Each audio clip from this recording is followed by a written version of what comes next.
चलिए, जैसा मैं बोल रही थी कॉर्पोरेट रार में आज हम बात करें ब्रिगेड ग्रुप की। 1986 में शुरू हुई थी ये कंपनी। ज़्यादातर फ़ोकस ऑफ कोर्स इनका साउथ इंडिया में ही है। ब्रिगेड ग्रुप अब तक रेज़िडेंशियल, कमर्शियल, रिटेल, हॉस्पिटैलिटी और एजुकेशन सेक्टर में से जुड़ी 250 से ज़्यादा इमारतें बना चुका है। शुरुआत में कंपनी से अब तक कंपनी ने 70 मिलियन स्क्वायर फीट से ज़्यादा एरिया डेवलप कर चुकी है। आगे कंपनी का क्या प्लान्स है? घरों को लेकर किस तरीके की डिमांड पैन आउट हो रही है? ब्याज दरें बढ़ने से क्या माँग पर कोई असर हुआ है? ये जानना इस वक़्त ज़रूरी है। चलते हैं सीधे कंपनी के सीएफओ अतुल गोयल साहब हमारे साथ शो में जुड़ रहे हैं। गोयल साहब बहुत-बहुत स्वागत है आपका। धन्यवाद हमें समय देने के लिए। मैं आपसे पहले तो यही जानना चाहूँगी जिस तरह से हमने अभी पिछले कुछ महीनों में एक ट्रेंड देखा है जहाँ ब्याज दरें बढ़ रही हैं, उसकी वजह से जो डिमांड हमने स्ट्रॉन्ग थोड़े महीने पहले देखी थी, क्या उस पर कोई असर दिख रहा है सर? नमस्कार स्वाति। देखिए, जरूर 90 बिप्स पॉइंट जो है वो ब्याज दरें बढ़ी हैं। बट अगर आप देखें आज भी home loan rate pre pandemic level से आज भी लो हैं। प्री पेंडेमिक में से आज भी करीबन 50 बेसिस पॉइंट लो हैं। तो उसका इतना ज्यादा इम्पैक्ट नहीं आया है। एक दूसरा ये है कि सारा का सारा 90 बिप्स पॉइंट जो है वो सारे बैंकों ने पास ऑन नहीं किया है, क्योंकि जो होम लोन मार्केट है बहुत हाईली कॉम्पिटिटिव मार्केट है बैंक्स के बीच में। तो सारा का सारा रेट पॉइंट जो रेट है वो नहीं पास हुआ है। तो अभी भी होम लोन काफी अच्छी दरों पे हैं और इसलिए डिमांड जो है मार्केट में बनी हुई है। दूसरी बात यह है कि अफोर्डेबिलिटी बहुत ज्यादा है। जनरली हम साउथ मार्केट में हैं और आईटी आईटीएस जो है वो बहुत ही अच्छा कर रहा है और लोगों की सेविंग जो कोविड टाइम में हुई है और अफोर्डेबिलिटी बिकॉज की सैलरी इंक्रीज हुई है उसकी वजह से जो है प्राइस इंक्रीज या इंटरेस्ट के जो रेट्स इंक्रीज हुए हैं उसमें इतना ज्यादा इम्पैक्ट अभी तक तो नहीं आया, जो कि ट्रेंड अभी चल रहा है। हमने 4.7 मिलियन Q4 में किया था और अब हम Q1 क्लोज कर रहे हैं। ऑब्वियसली मैं अभी तो नंबर नहीं दे पाऊंगा, लेकिन डेफिनेटली हमारा जो रन रेट है वो मोर और लेस जो है वो वैसे ही जारी है। तो मेरे को नहीं लग रहा अभी डिमांड कुछ कम हो रही है, लेकिन आगे चल के अगर इंटरेस्ट रेट और बढ़ते हैं या और कुछ इशू इकोनॉमी में होता है तो कुछ कह नहीं सकते। बट अभी तो we are very hopeful. Okay, sure. So आपने जो बात इंपॉर्टेंट कही वो ये कि इस वक्त कोई असर नहीं दिख रहा है, कोई डिमांड पर कुछ खास फर्क नहीं पड़ा है। आगे कैसा ये पैन आउट होता है वो देखना होगा। तो डिमांड इंटैक्ट है, आप ये कह रहे हैं। सर इस वक्त मैं आपसे जानना चाहूंगी किस तरीके की बुकिंग्स हैं, किस तरीके का ट्रेंड है रेजिडेंशियल कमर्शियल में, क्या किस तरीके की ट्रेंड्स दिख रहे हैं? डिमांड कहाँ पे ज्यादा दिख रही है, आप उसको कैसे लेवरेज करेंगे? देखिए, अगर आप रिपोर्ट्स पढ़े रेजिडेंशियल में बहुत सारी रिपोर्ट्स आ रही हैं तो लोग कह रहे हैं कि पिछले साल से 15% इंक्रीज जो है वो डिमांड में है। ठीक, और आप क्वार्टर टू क्वार्टर देखें तो 5% से 7% की डिमांड इंक्रीज ज्यादातर सारे शहरों में है। और जो आप कह रही हैं कि कैसे आगे पैन आउट होगा, तो मेरे को लगता है डिमांड सस्टेन करेगी, क्योंकि एक तो क्या मार्केट में कंसोलिडेशन है। लोग जो है बुकिंग ग्रेड ए डेवलपर के पास ही करा रहे हैं, क्योंकि ग्रेड 2 में लोगों ने काफी हाथ जलाया है। और दूसरा ये है कि अंडर कंस्ट्रक्शन में लोगों का विश्वास वापस आया है और लोग जो है बुकिंग कर रहे हैं। उसका रीजन ये है कि एक तो जो भी साइडलाइन में बैठे थे वो कस्टमर सारे के सारे जो है वो सपोर्ट कर रहे हैं और वो बुकिंग कर रहे हैं। दूसरा, लोगों को लगता है कि आगे रियल स्टेट के प्राइसेस और बढ़ेंगे और एक डिमांड आएगी और हो सकता है इंटरेस्ट रेट भी बढ़े, तो लोग आज की तारीख में लॉक इन कर रहे हैं। दूसरा, काफी काम जो है वो घर से भी हो रहा है, उसकी वजह से भी बड़े हाउसेस जो हैं लोग लेना चाहते हैं। मेजर एरिया जहाँ पे फोकस है वो है मिड इनकम हाउसिंग, जो कि आप समझ लीजिए 40 टू 1.75 करोड़ में बेंगलोर और साउथ के हिसाब से बता रहा हूँ, तो वहां पे है। और वहां पे करीबन ओवरऑल मार्केट का 67 to 70% सेल मिड इनकम में है और हम मेजोरिटी वहीं बिलोंग करते हैं। हम हमारी ज्यादातर अगर आप सेल देखेंगे वो मिड इनकम हाउसिंग में है। तो ये ट्रेंड जो है आगे भी हमें दिख रहा है कि मिड इनकम हाउसिंग की सेल आगे भी अच्छी रहेगी। ओके, तो मिड इनकम स्पेस में जहाँ आपका ज़्यादा ऑफ कोर्स प्रेज़ेंस भी है, वहाँ पर ट्रैक्शन अच्छा रहेगा आप कह रहे हैं। सर इसी से जुड़ा हुआ सवाल अब आपसे जानना चाहूँगी किस तरीके के लॉन्चेस लाइन्ड अप है फॉर एफवाई 23 और किस तरीके का रेवेन्यू पोटेंशियल आप देखते हैं that can unfold for you? Bookings आप कह रहे हैं अच्छी है, स्ट्रॉन्ग है, तो कोई स्पेसिफिक नंबर है sir that you can share, किस तरीके की बुकिंग्स आ रही हैं, क्वांटिफाई कर पाएंगे? नहीं, अभी तो मैं नहीं कर पाऊंगा, लेकिन मैं आपको इतना बोल सकता हूँ कि हमने करीबन 8.3 मिलियन के लॉन्चेस प्लान किए हैं इस साल में। और हमें लगता है वो लॉन्चेस जो है हम सारे के सारे अगर होते हैं तो हम बहुत अच्छे नंबर पे, आप मैं ये कह सकता हूँ कि लास्ट ईयर की जो बुकिंग है उसमें हम करीबन 15% का इंक्रीज जो है हमने टारगेट रखा है, वो हम करने की कोशिश करेंगे अगर ये सारे लॉन्चेस हो सकते हैं। ओके, तो आपने 15% इंक्रीज की आप उम्मीद कर रहे हैं पिछले साल के मुकाबले लॉन्चेस के पॉइंट ऑफ व्यू से, इम्पोर्टेंट है सर। साउथ इंडिया में ऑफ कोर्स आपकी ज्यादा प्रेजेंस है, आप बैंगलोर मार्केट की बात कर रहे थे। अब आपको लगता है ये टाइम सही है, बिकॉज डिमांड तो पैन इंडिया आ रही है सर, और अपॉर्चुनिटी भी दूसरे जगह में है। हमने कई डेवलपर्स देखे जो पहले रीजन बेस्ड थे, अब स्प्रेड कर रहे हैं बियॉन्ड देयर होम। तो आपके ग्रुप का क्या वहां पर स्ट्रैटेजी होगी, उसको कैसे आप देखते हैं, या आपको लगता है इस वक्त सही नहीं है, आप जहां हैं वहीं पर ही कंसोलिडेट करना चाहेंगे? देखिए, हमारी स्ट्रेटेजी बड़ी क्लियर है। हम पहले बैंगलोर बेस्ड डेवलपर पे थे, धीरे धीरे हमने चेन्नई और हैदराबाद में जो है वो लैंड एक्विजिशन किया और वहां पे हमने प्रोजेक्ट लॉन्चेस किए। तो हम साउथ में ही रहना चाहते हैं और हमें लगता है कि साउथ की ये तीनों सिटीज में बहुत ज्यादा अपॉर्चुनिटीज हैं और हमारा वही स्ट्रेंथ है। तो हम अपने स्ट्रेंथ को प्ले करना चाहते हैं और हम इन तीनों सिटीज में जो है वो अपना जो शेयर है, मार्केट शेयर बढ़ाना चाहेंगे। देखिए, चेन्नई में कोई बड़ा डेवलपर नहीं है, अब सारे ग्रेडेड डेवलपर जा रहे हैं। हमने पहले ही वहां पे एंट्री ले ली थी, तो हमारा काफी अच्छा मार्केट शेयर चेन्नई में हो गया। ऐसे ही हम हैदराबाद में कोशिश कर रहे हैं, क्योंकि हैदराबाद में भी बहुत अच्छे लोकल डेवलपर्स हैं, बट कोई ग्रेडेड डेवलपर नहीं है।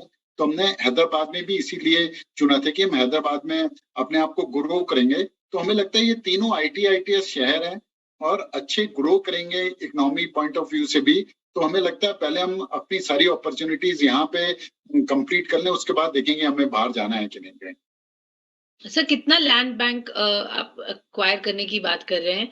आगे आने वाले समय में आप कौन से एरियाज में फाइनलाइज कर रहे हैं लैंड बैंक एक्विजिशन, और उसको कैसे फंड करेंगे सर? देखिए, अगर आप देखें, हमने 500 करोड़ की QIP करी थी।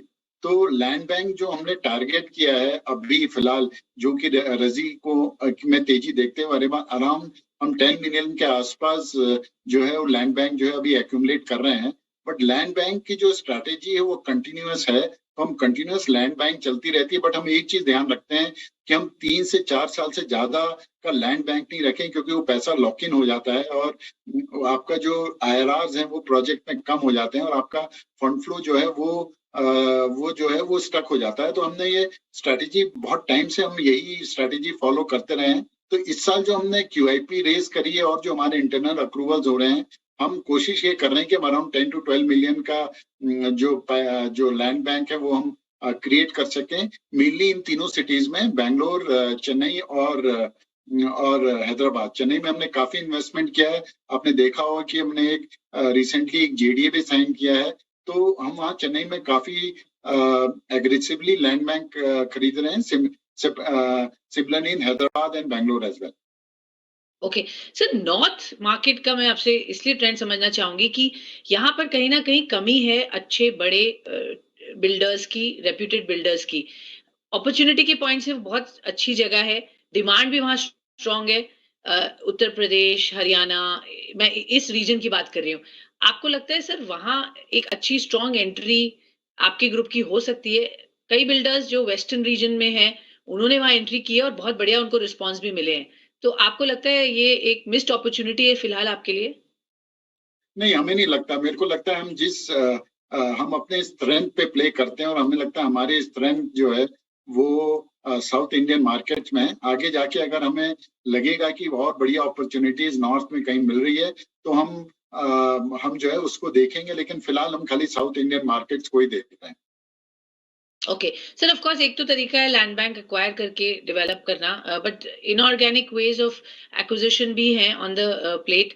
उसको कैसे देखते हैं सर? आपको लगता है कुछ अपॉर्चुनिटीज है, कुछ अच्छे कंसोलिडेशन, क्योंकि स्पेस में भी जैसा आप कह रहे थे हो रहा है, तो आपका ग्रुप देखेगा, या यू थिंक अगेन आप उससे रिफ्रेन करेंगे? कौन सा मैडम, किस एरिया में? इनऑर्गेनिक मतलब एक्विजिशंस, कुछ कंपनीज विच आर, जी। नहीं, देखिए वो तो एक प्रोसेस चलता रहता है, लेकिन अगर आप देखेंगे इनऑर्गेनिक ग्रोथ जो है वो डिपेंड करती है, क्योंकि आज की तारीख में जितने भी कंपनीज जो कि स्मॉल डेवलपर्स हैं, वो जनरली कंपनीज जो अपना डेवलपमेंट जो कर रहे हैं वो तो कर रहे हैं, उनका जो बेसिक प्रेमाइस रहा है कि वो जो पहले डेवलप करते थे वो अब लैंड ओनर बन गए हैं, तो कंपनीज एक्विजिशन की जरूरत पड़ती नहीं है, क्योंकि अगर आपको कोई लैंड चाहिए तो जो अगर ग्रेड 2 डेवलपर है तो वो लैंड ओनर बन के आपको रेवेन्यू शेयर या एरिया शेयर पे आपको लैंड दे देता है और आप डेवलप करते हो। तो अभी मेरे को नहीं लगता है कि इनऑर्गेनिक ग्रोथ इतना रियल स्टेट में आएगा आगे, बट जो ग्रोथ है वो इस तरह से आ सकता है कि ग्रेड 2 डेवलपर्स आपके साथ एज ए लैंड ओनर जुड़ जाए और आप इसको अपना बिजनेस जो आगे बढ़ाते रहो, और वो आज की तारीख में हो भी रहा है, हम भी कर रहे हैं। Okay, fair enough sir. तो ये तो आपकी स्ट्रैटेजी हुई आगे बढ़ने की। थोड़ी सी और चर्चा करते हैं सर, एक छोटा सा ब्रेक लेंगे इस नोट पर, बट आपसे समझना चाहेंगे आगे कॉस्ट प्रेशर्स को कैसे हैंडल करेंगे, प्राइस हाइक्स को लेकर क्या व्यू है, पैट रेवेन्यू गाइडेंस क्या है, ये जानने की कोशिश करेंगे। एक छोटा सा ब्रेक, हम जल्द वापस आते हैं, आप बने रहिए हमारे साथ। Welcome back. आप देख रहे हैं कॉर्पोरेट रार, हम बात कर रहे हैं ब्रिगेड ग्रुप की, रियल एस्टेट की बड़ी कंपनी, साउथ बेस्ड ज्यादा है और वहीं फोकस है फिलहाल कंपनी का। हमारे साथ सीएफओ अतुल गोयल साहब शो में जुड़े हुए हैं। सर, डिमांड ट्रेंड्स की बात की, किस तरीके का बिजनेस आउटलुक है, आपका फोकस कहाँ है, ये तो समझ में आया। मैं आप जानना चाहूंगी सर, ओवरऑल सेक्टर में इस वक्त प्राइसिंग ट्रेंड्स कैसे हैं? बिकॉज कमोडिटी प्राइसेस अभी हाल फिलहाल में हमने जो बहुत अपसर्ज देखा, वो थोड़ा सा कूल ऑफ जरूर दिख रहा है, बट उसकी वजह से प्राइसेस आगे क्या ट्रेंड्स दिखा रहे हैं? क्या मार्जिन है और प्राइस यहाँ से बढ़ेंगे, स्टेबल रहेंगे? क्या आउटलुक है सर? देखिए, रियल एस्टेट साइकिल बहुत दिनों बाद वापस आया है, तो मेरे को लगता है फ्यूचर में प्राइस प्राइस इंक्रीजेस जो है वो डेवलपर्स करेंगे, लेकिन वो हैविंग सेड दैट दिस ये जो है ये बायर्स मार्केट है, तो डेवलपर्स भी बहुत केयरफुल हैं कि वो ओवर प्राइस नहीं कर दें किसी भी प्रोजेक्ट को, बट प्राइस इंक्रीज डेफिनेटली जो है इस साल सारे मार्केट्स में रहेगी, और आपने देखा होगा सारी रिपोर्ट्स में हर सिटी में करीबन 5 से 8% का प्राइस इंक्रीज हर एक जगह पे हुआ है।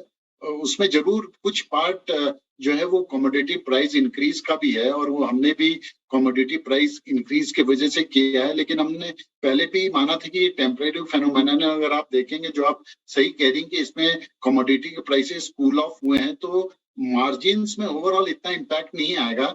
जो भी प्राइस इंक्रीज लेनी थी हमें पर्टिकुलर प्रोजेक्ट्स में, वो हमने ले लिए और ओवरऑल हमने मार्जिन प्रोटेक्ट किया है। बट मेरे को लगता है ओवरऑल अगर आप आगे साल में देखें तो प्राइसेस जो है 5 से 7% का इंक्रीज जो है वो इस साल जो है वो जो प्रॉपर्टी प्राइसेस में दिख सकता है। ओके, तो आप ये कह रहे हैं सर 5 से 8% तो ऑलरेडी बढ़े हैं इस साल, और आगे ट्रेंड्स ये दिखा रहे हैं कि 5 से 8% और बढ़ जाएगा। ये यही कह रहे हैं आप?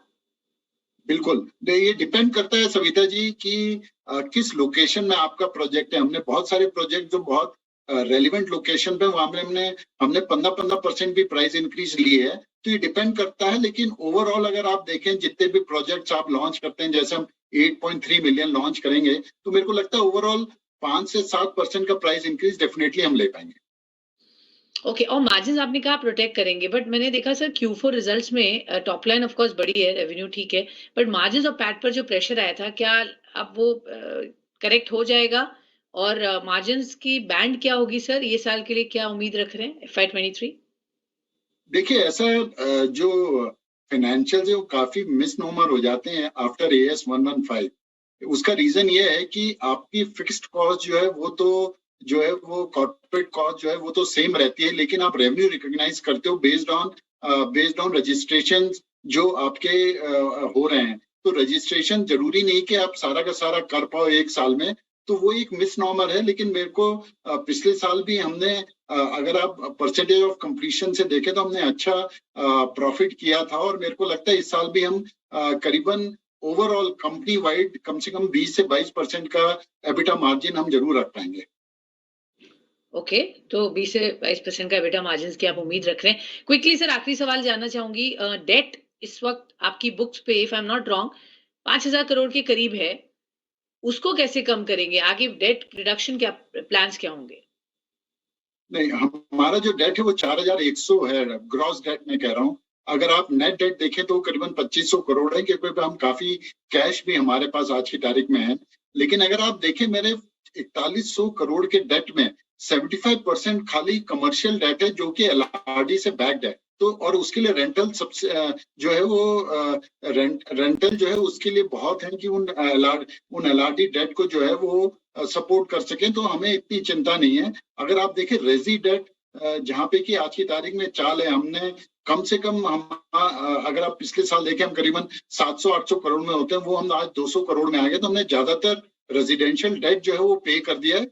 हॉस्पिटैलिटी में डेट थोड़ा सा इंक्रीज हुआ है बिकॉज ऑफ ईसीएलजीएस, क्योंकि हॉस्पिटैलिटी बिल्कुल अच्छा नहीं कर रहा था इन 2 सालों में, लेकिन अब हॉस्पिटैलिटी में वापस अच्छी चाल आई है और हमें लगता है कि उसका भी डेट सर्विसिंग और डेट रिडक्शन चालू हो जाएगा। बट ओवरऑल मेरे को लगता है कि हमारा पीक डेट है। आगे ज्यादा डेट जो है ये कंपनी जो है हम करीबन 4500 4600 करोड़ पे जा सकते हैं। तो अभी भी हमारा डेट इक्विटी लेवल जो है वो 0.7 टू 1 इक्विटी है, तो हमें नहीं लगता कि इसमें इतना issue. Okay okay, all right sir, तो वहाँ पे दिक्कत नहीं है जैसा आप बता रहे हैं। बहुत बहुत धन्यवाद, आपने हमें समय दिया, बताया किस तरीके के ट्रेंड्स है मार्केट में और आगे कंपनी के क्या है प्लान्स।